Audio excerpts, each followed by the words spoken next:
ഈ പരസ്യം നാം കണ്ടു. We may look at cute, but we do bite. Please keep hands up.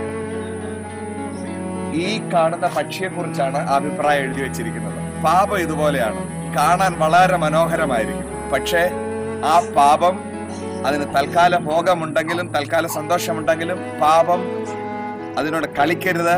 പാപം ദോഷം ചെയ്യും. പാപം മരണഹേതുവെന്ന് തിരുവചനം പറയുന്നു. പാപത്തിന്റെ ശമ്പളം മരണമത്രേ. നമുക്കും പാപത്തോട് ഒഴിഞ്ഞു നിൽക്കാം. ദൈവം നമ്മെ സഹായിക്കട്ടെ.